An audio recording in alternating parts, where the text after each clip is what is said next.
जरी कोणाला बाहेरून आलं त्याला असं म्हणलेलं आहे अतिथी भव हे पाहुणा. आपल्या या गावामध्ये आज राम अवतार म्हणजे पाहुणा होऊन आलेला आहे. रहिवासी आणि तो भगवंताचा सर्वाची छाया आपल्या या नगरीवर पडलेली आहे. चला झोपल्या होत्या का? या नगरीमध्ये पडलेला आहे. खरं भगवंत कसा आहे, रूप कसं, रेखा कशी, त्याचं स्वरूप कसं, याच्यावर जे असणार त्या ठिकाणी आता आमचं जे माऊली करपा भजनी मंडळ या ठिकाणी अभिजित केलेलं आहे. तोडकं मोडकं होईल राजा, तोडकं मोडकं होईल हे साप नव्हे, तोडकं मोडकं होईल. या आता न कळत जर एखादी शब्द गेला असेल तुम्ही उदारा अंत करणार जर घुसून घेत्याल ही माझी नम्र विनंती आहे. बोलता बोलता माझा शब्द जाईल मी त्या शब्दाला जर तुम्ही समावून घेशाल एवढी तर माझी नम्र प्रार्थना आहे. एवढी प्रार्थना नमन करून असणार आम्ही पुढच्या कार्याला सुरुवात करतो.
सुरुवात करताना गणेशाची स्तुती केली पाहिजे, गणेशाला नमन केलं पाहिजे आणि गणेशाला नमन कोणत्याही कार्याला सुरुवात केली पाहिजे. म्हणून अगोदर ओम नमोजी त्या ठिकाणी काय विश्वकंदा, विश्वाचा तू मालक आहे आणि तुझ्या स्वरूपाचं वर्णन माझ्या या मुखानं कुठवर करावं आणि माझ्या या मुखानं होऊ शकणार भगवंता. तुझी मतीच पाहिजे, तुला चिंतनच केलं पाहिजे, तुझं जे असणार माझ्या हृदयामध्ये असणार तुझं स्वरूप रुतलं पाहिजे तर मला जे असणार ज्ञान प्राप्ती होते. नाहीतर मी त्या ठिकाणी असणार भगवंता तिथं अनाथ अपराधी आहो, फक्त लहान बालक म्हणून सांभाळशील ते नम्र विनंती आहे त्या ठिकाणी सांगा.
सूत्रधारी आणि तुझा नामवर नेता हे चार वेदाला सुद्धा मुगागत व्हावं लागलं. चार वेदाच्या सुद्धा अशा ते जीवावरू लागलेले आहे. काय म्हणावं आणि काय बोलावं हे कळलं गेलं. एवढंच चार वेदाची महिमा असणारा एवढा ब्रह्मांडाचा मालक असणारा त्याचं नाव घेत आणि हा ब्रह्मांडाचे हे चार वेद खुंटून झाले बरोबर. त्या ठिकाणी काय सांगतात चार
दिलेल्या भेटी बदला खंडीमळाच्या वतीने त्याच्या मनपूर्वक आभारी आहे. धन्यवाद.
देवा तुझे किती वरून उच्चारण न वरक हाले वरक शात पुन्हा त्या सत्य तुझ्या सत्य असणार तुझ्या सत्य शिवाय तुझ्या झाडाचं पान हालू शकणार असा असणारा तू भगवान आहे. हे चराचरामध्ये भरून उरलेला भगवान असणारा जेवढा बारीक बारीक बारीक चिंतन करायचे त्या चिंतनामधून असणारा काढणारा एका राईचे 60 भाग करून 60 भागामधला एक भाग असणारा जे असणारा हे अंकुश असणारा आहे. बारीक रूपाने असणारा तुझा भगवंत तुझा अंश आहे. तू जे असणारा या ब्रह्मांडाच्या जन्मदिनी असणारा आम्हाला जन्म दिला आणि जन्म देऊन ज्यामध्ये तुला जी दया असेल तर या ठिकाणी असणारा माझ्या तुझ्या नामाचं काय वर्णन करावं भगवंता म्हणून या ठिकाणी महाराज काय म्हणतात म्हणून त्या ठिकाणी काय करतात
सत्याचा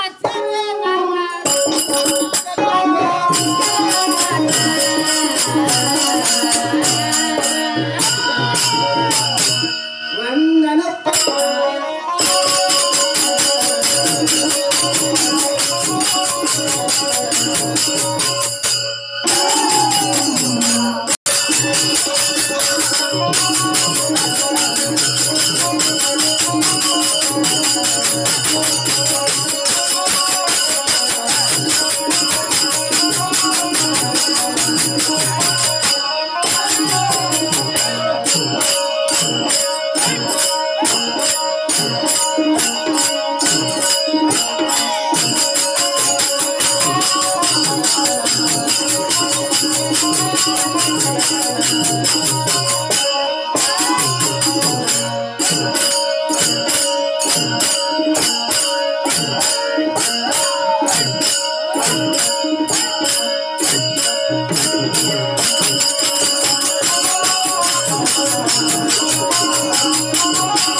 तू कसा आहे मंगल धाम मंगल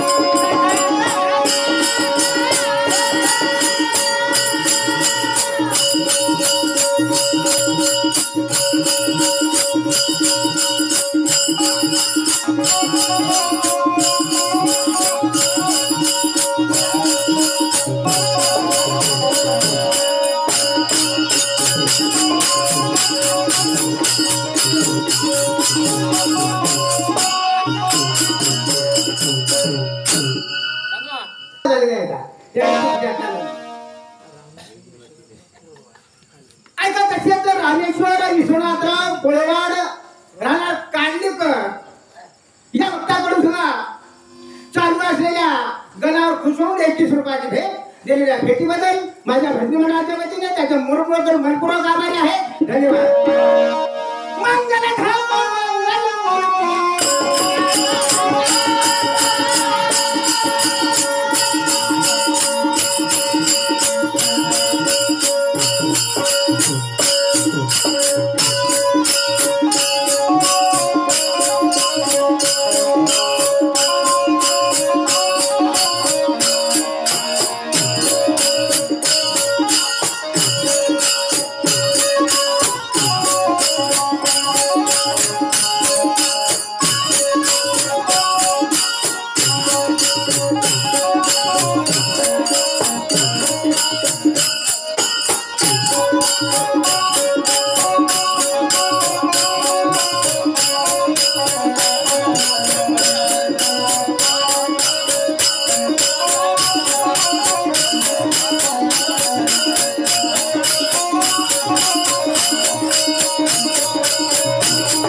आता जे असा एक प्रश्नाचा विचारणारी काय असतात प्रश्न जर टाकलेला आणि त्या अर्थाचा जर अनर्थ असेल त्याचा अर्थ करायचा असेल तर या भक्त प्रल्हादालाच फक्त त्या ठिकाणी गोसलं होतं आणि तोच असणार आणि या राम प्रभूच्या शेवेरीलाच गोसलं होतं. हे जे असणार त्या ठिकाणचं पान तुझ्या सत्यविना माझा जे जीव आहे बरी तुझ्या सत्यविना आहे आणि तू जर मला कधी हे केला नसतील तर माझं काय आहे असं म्हणणारे जे भक्त या भगवंतावर प्रेम करणारे होते तेच भगवंताचं प्रेम आहे. त्यालाच माझा तुझ्या सत्यविना न हाले झाडाचं पण तुझी सत्ता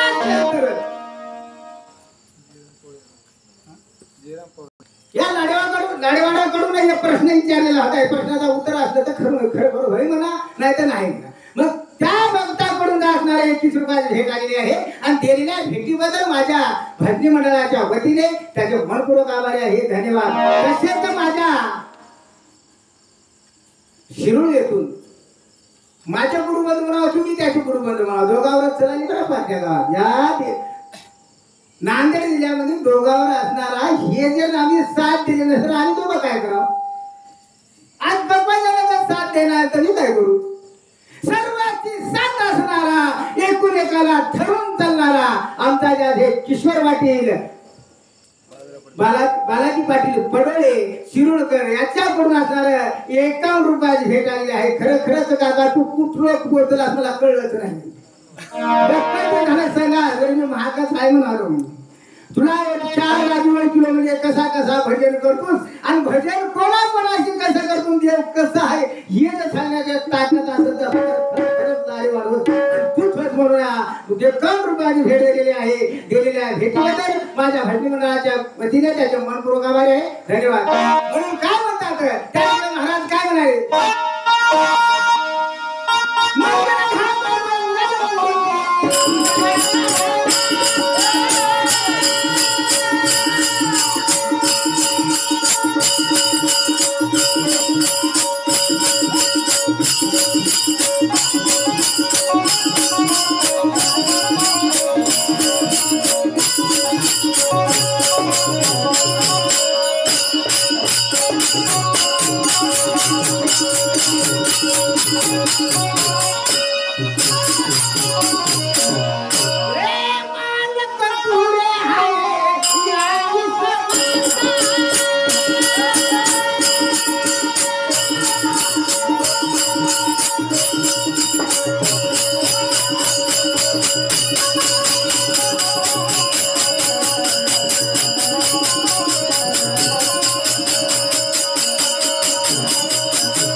कशांत म्हणलं असं कुठलं मला जिंकड हे म्हणेल कोणी त्या ठिकाणी काय म्हणतात?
भगवंताला विचारलं, लोक विचारणारे भगवंत कोणाला?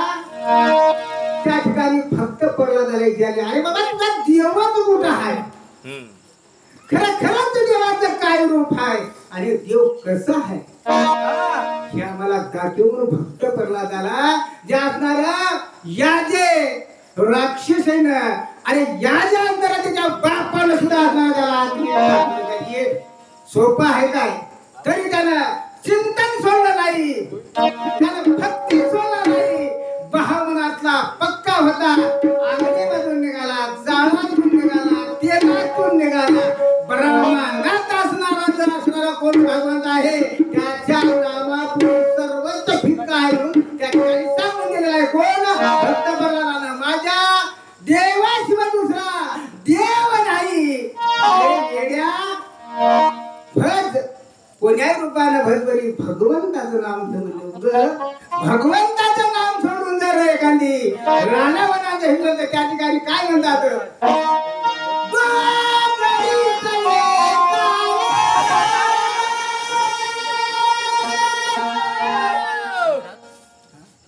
त्याला प्रश्न विचारले देव कुठं आहे त्याने म्हणला नदी भरून उरलेला माझा भगवंत सुद्धा आहे म्हणला तुझ्या देहामध्ये सुद्धा भगवंत आहे असं सांगितल्याच्या नंतर त्या ठिकाणी कशात मी दाखिलं शेवटला त्या भक्त प्रल्हादाला त्याने यादी असणाऱ्या लाकडामध्ये आहे काय यादी खंड्यामध्ये आहे काय याच्यात आहे का म्हणजे त्याला त्या खंड्याला मारलं त्याला जाळ लावले जाळ लावून असणार त्या खंड्याला मारायला गड झाला त्या ठिकाणी असणारा तिथं असणारा अवतार माझ्या भगवंताने कुठं अवतार घेतले 10 अवतारात ते अवतार कोण्या ठिकाणी घेतले अत्याचे असणारे नरसिंहाचा अवतार रूपाने होऊन त्याला वरदान होतं की तू कोणाच्याच हाताला मरणार नाही शस्त्राने मरणार अस्त्राने मरणार कुऱ्हाडीने मरणार असं असल्यानं त्या ठिकाणी असणाऱ्या भगवंताला काय करावं लागलं नरसिंहाचा असणारा अवतार घ्यावा लागता आयशा सिंहाचा अवतार घेऊन नक्का प्रकट करावं लागले आणि शेवटला असणारा त्या हिरण्याकश्यपला त्या असणारा आडवा पाडून कोण भाडवं काढवलं का एवढी ताकद नामामध्ये आहे तो कुठं भक्ती कशी करावं चिंतन कसं करावं चिंतन केल्यानं काय होते चिंतनामध्ये किती शक्ती आहे आणि चिंतन केल्यानंतर हा भगवंत रूपी परमेश्वर आपल्याला कसा दर्शन देते कसा प्रगट होते हे आपल्याला पुढे बघायचं या ठिकाणी मूर्ती आहे बरी मूर्ती असणारी सजीवनी असणारी मूर्ती आहे जिवंत मूर्ती आहे हे मूर्ती होणार मूर्ती होय आपण मूर्तीला बरी या मूर्तीला वापरलं पाहिजे त्याला शेंदूर लावून आता शेंदुराची मोठी कथा आहे लांब आता लय मोठं सांगतो हे जे असणार काय या भगवंताचं जर रूप ओळखायचं असेल तर काय करावं लागणार या भगवंताचं जर रूप ओळखायचं असेल तर खरं चिंतन करावं लागते चिंतनाचं मंथन करावं लागते मंथनाचं जे आपल्याला दूध आहे दुधाला तापवावं लागते अगोदर दूध काढावं लागते दूध तापवावं लागते पातेल्यात टाकावं लागते टाकल्याच्या नंतर त्याला नासवावं लागते नाशिल्यावर त्याची दही होते दही झाल्याच्या नंतर त्याला टाकून जे असणारा मडक्यामध्ये टाकून त्याला गोल फिरवावं लागते हे चक्कर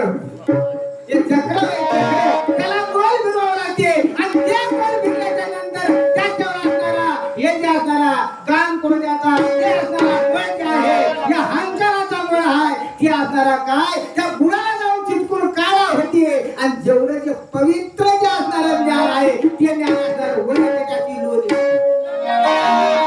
आणि त्या लोणीमध्ये जे असणारं पातळ्या टाकून तपिलं तर तपिल्याच्या नंतर अजून काही मधामध्ये थोडं राहिलं असेल तर त्याच्यातला जरा तपिल्याच्या नंतर कुणाला जे असणारं काळा बसते आणि वरी येऊन असे तूप होते किती रूप होतात एका रूपामध्ये किती रूपात म्हणून त्या ठिकाणी कामधेनू आहे कामधेनूला कसं वापरायचं आहे कामधेनू नाही तर खुट्याला बांधायची असेल कामधेनू सोडून जर असाले कामधेनू सोडून जर असून तर कशालाही बांधायचं बसलो हे कामधेनू ओळखली पाहिजे हे माणसाचं चिंतन पाहिजे चिंतन मंथनाचं मंथन करावं लागते हे चिंतन होय म्हणून त्या ठिकाणी काय